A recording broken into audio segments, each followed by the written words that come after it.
Hän oli suutari, vanha ja lempeä mies. Hänen puotinsa koko kaupunki ties. Ja nyt hän jouluksi siivosi talossaan.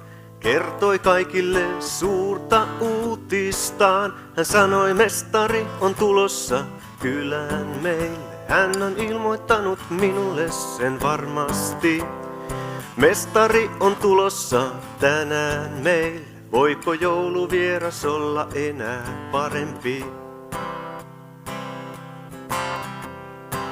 Hän istuu ikkunalle vierastansa odottamaan. Ja eipä aikaakaan kun oveen jo koputetaan. Hän ensin pettyy oven takana kun seisokin vaan. Joku köyhä nainen lapsen kanssa aivan kohmeissaan. Hän sanoo, mestari on tulossa kylään meille. Hän on ilmoittanut minulle sen varmasti. Mestari on tulossa kylään meille. Kääri huopaan tähän paleleva lapsesi.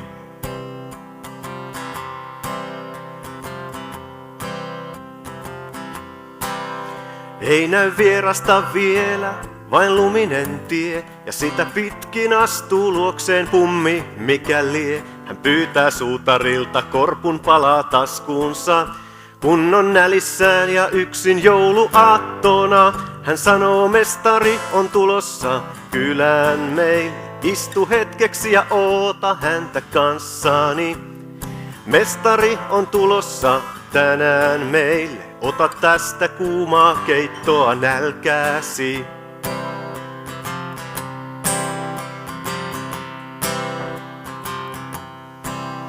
Ilta pitenee ja vierasta vain kuulu ei.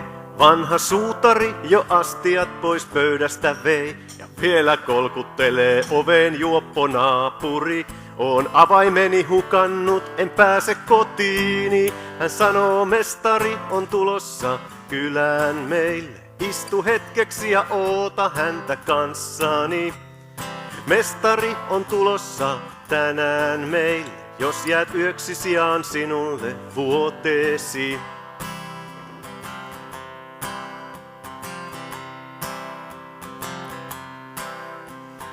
Viimein menee vanha mies jo nukkumaan. Näkee unta, sanoo vieraalle et tullutkaan. Vieras kertoo, olin luonas tänään kolmasti.